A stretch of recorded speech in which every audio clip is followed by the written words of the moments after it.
Welcome to a deep dive into Elphaba's world, Yeah. the Wicked Witch of the West. We're going beyond the simple story, the one from The Wizard of Oz, Right, right. to uncover her complex history Yeah. and all the societal forces that shaped her.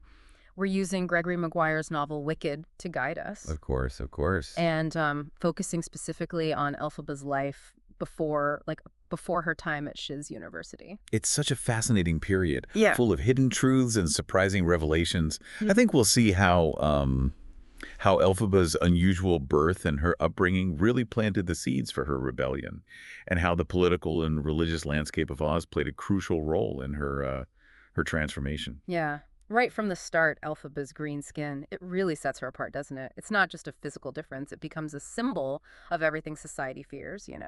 Oh, absolutely. In Oz, being green, it's not easy. It marks you as an outsider, someone to be feared, ostracized. Maguire even suggests that Elphaba's green skin might be a result of her father's possible connection to the magical world, which just adds to her otherness. And it's not just idle gossip either. People genuinely believe she's cursed. I mean, villagers try to kill her as a baby. What does that tell you about the kind of world she's born into? Well, it speaks volumes about the prejudice, superstition deeply ingrained in Ozian society. Elphaba's difference becomes a target for their fear and ignorance, shaping her worldview from a very young age. Makes you wonder, doesn't it? If she had been born into a more accepting environment, could her path have been different? That's the question. Is Elphaba inherently wicked? Or she a product of a world that demonizes her for being different? And to make things even more complicated, she grows up in this, deeply religious household with a father who's a unionist pastor. Yes, the unionist faith. It's the dominant religion in Oz, emphasizing order, morality, adherence to strict social norms. It's a belief system that leaves very little room for those who don't conform, especially someone like Elphaba. But there's also this other belief system, the pleasure faith, which seems to be more accepting of magic. Right, the pleasure faith, often associated with witches and sorcerers, those who kind of embrace the power of nature and personal freedom. It's a stark contrast to the rigidity of the unionist faith. And it's something that Elphaba, despite her upbringing, seems drawn to. Even Oz's origin story, shrouded in this conflict between these two belief systems, the unionist god crying tears that create Oz versus the more ancient pagan story of the goddess Lurlina's. Epic urination. Yeah, let's just say that. I love how Maguire uses this to highlight the competing narratives that shape Ozian society. On one hand, you have the sanitized official version of history, promoted by the ruling class, and on the other, these older, more primal stories that speak to a different kind of truth. Yeah. It's like he's saying that history is always written by the victors, and there's often more to the story than what's officially sanctioned. Exactly. And Elphaba, with her inquisitive mind and her outsider status, she's naturally drawn to those hidden truths, those alternative narratives that challenge the status quo. And speaking of challenging the status quo, there's the whole issue of the animals, the sentient animals who are increasingly oppressed in Oz. The animals. A fascinating example of how prejudice can manifest in different forms. They are sentient beings, capable of thought and emotion, but they are denied basic rights and freedoms simply because they are different. And some people even believe they're connected to this mysterious figure, the Kumbrika witch. Right. The Kumbrika witch, legendary figure shrouded in myth and folklore. Some believe she was the first witch, the one who brought magic to Oz. Others believe she was a powerful sorceress, persecuted for her powers. She's almost like a boogeyman, a figure used to scare people into conformity. Exactly.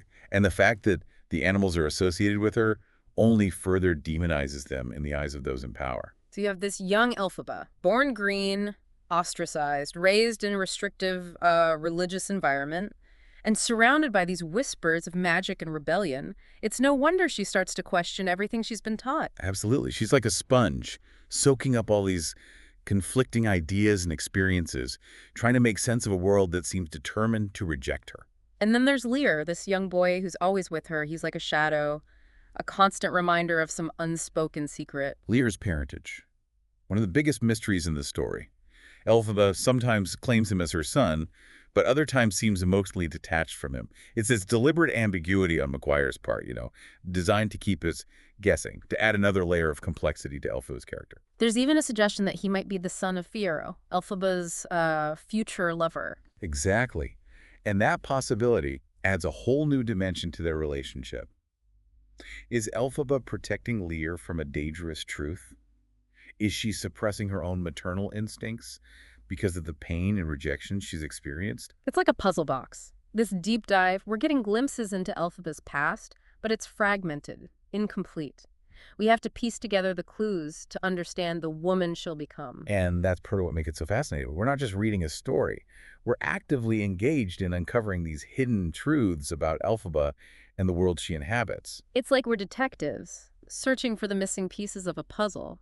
And the more we discover, the more intriguing the mystery becomes. And speaking of intriguing relationships, Elphaba's bond with her sister, Nessarosa, it's a roller coaster of emotions. Oh, absolutely. They're complete opposites in so many ways. Elphaba is rebellious and outspoken, while Nessarosa craves power and recognition within the existing social structures. And yet, despite their differences, there's this deep love between them. They're sisters, bound together by shared history and a complicated family dynamic. It's classic sibling rivalry, amplified by the pressures of a society that values conformity and obedience. And Nessarosa, with her physical limitations and her desire for external validation, becomes a symbol of everything Elphaba rejects. She chooses to navigate the system, to play by its rules, while Elphaba chooses to challenge it, to fight for a different way of being. Their contrasting paths really highlight the different ways people cope with prejudice and injustice, don't they? Exactly. And their relationship becomes even more fraught when Nessarosa receives those silver shoes, the ones that later become the iconic ruby slippers. Those shoes are like a symbol of their diverging paths. Nessarosa clings to them as a source of power and status, while Elphaba sees them as a representation of the very system she's trying to dismantle. And it's those shoes that will eventually bring them into direct conflict, pitting sister against sister in a battle that will determine the fate of Oz. This is getting really interesting. We've laid the groundwork, exploring Elphaba's unusual birth, her challenging upbringing, and the complex social and religious forces that have shaped her. But there's so much more to uncover. Indeed. We've only just begun to scratch the surface of Elphaba's journey.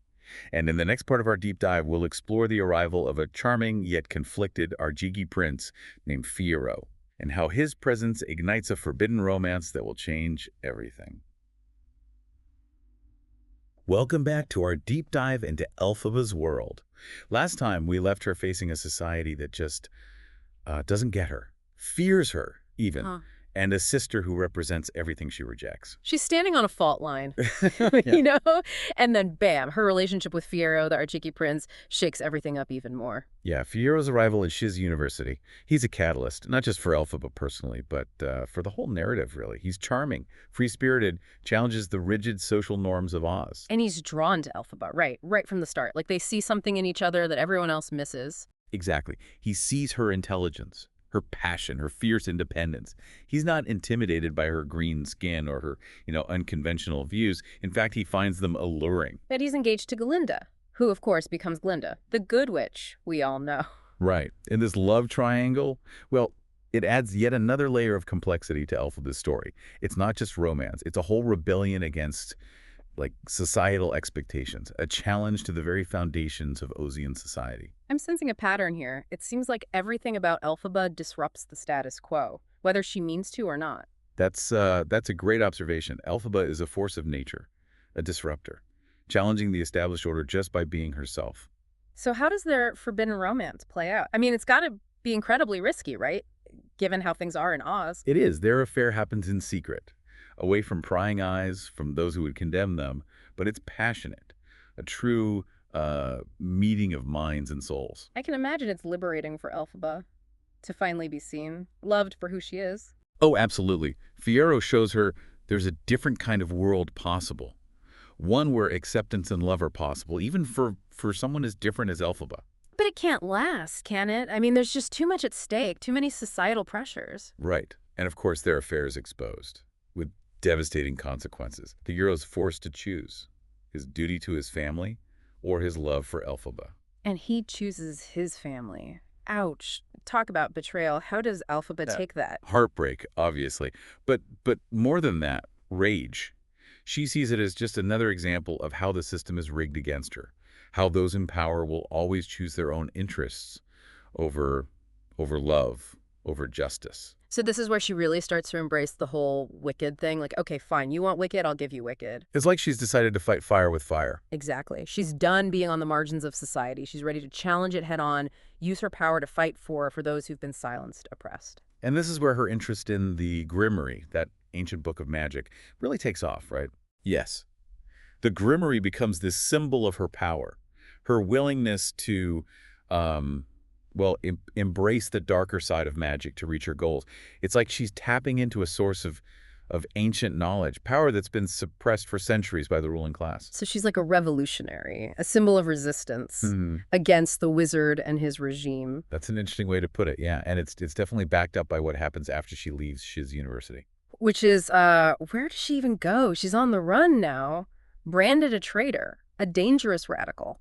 Where can she find refuge in a world that seems like it's out to get her? She seeks out Kamoko, this remote mountain stronghold of the Arjiki tribe, Fiero's homeland, a place steeped in tradition in ancient magic. So she goes back to the source, Fiero's heritage. But isn't that, like, super dangerous? Oh, it is. But she's desperate. Yeah. It's driven by this need to understand Fiero's choices, to unravel the mysteries of his past. Like she's trying to make sense of it all, find meaning in the wreckage of their love. And maybe, just maybe, hoping for some peace, respite from all the turmoil in her life. But she also has Lear with her, and Yeah. his safety is her responsibility, too. Right. And Lear, he just adds another layer of complexity to her journey. A constant reminder of her past, her choices, the sacrifices. He's also a symbol of hope, though, isn't he? Even in the darkest times, there's always the chance for new beginnings. It's a beautiful way to look at it. Yeah. And it's something Elphaba will need to cling to as she navigates the treacherous terrain of Kamoko. So what's waiting for her in this remote place? Does she find the answer she's looking for, or does she run into even more danger and intrigue? That's where we'll pick up in the next part of our deep dive. We'll explore Elphaba's encounters with the Arjiki people, her reunion with long-lost family, and the shocking truth about her sister's rise to power. So we left Elphaba seeking refuge in Kamoko, this mysterious mountain stronghold. It seems like she's always running, searching for like a place to belong. It's a big moment for her. Yeah? Yeah, Kamoko, it's not just a hideout. It's more like a crucible where her past and present, they kind of collide, forces her to face some hard truths. And she's not alone there, right? Lear's still with her. And she also runs into her father, Frex. Right, Frex. He's aged a lot, burdened by guilt Yeah. and the loss of his eyesight, his presence.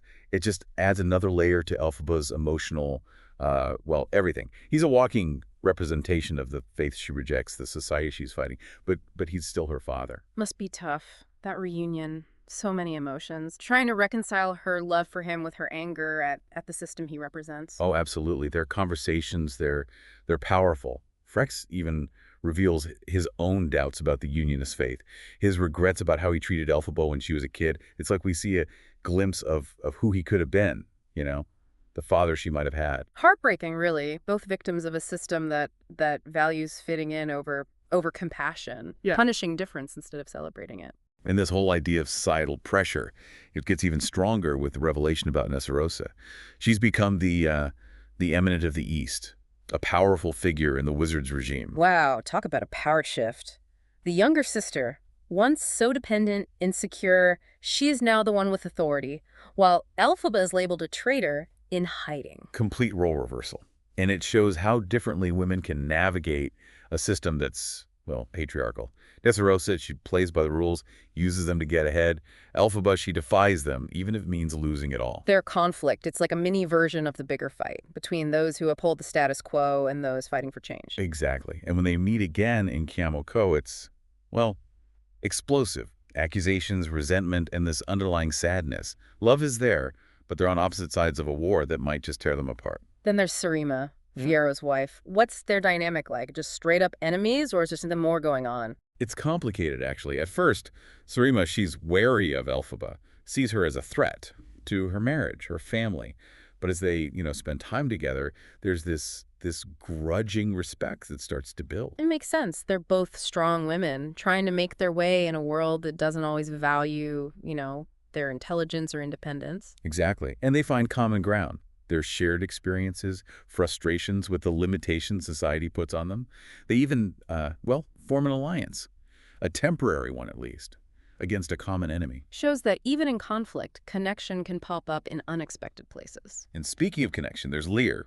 He's forming a bond with the Arjiki kids, especially Manik and his little brother Urji. He's finally finding a place where he belongs, where he can just be a kid without the weight of his past or Elphaba's worries. Exactly, and for Elphaba, it's a conflict.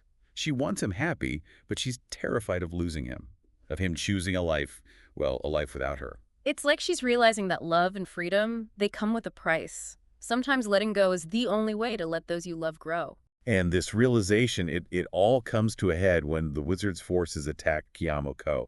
They're after Elphaba and the power of the ruby slippers, which Dorothy just happened to bring to Oz. So Dorothy arriving, that really throws a wrench in everything. She's like this unknowing catalyst, setting off events that'll have huge consequences. Totally.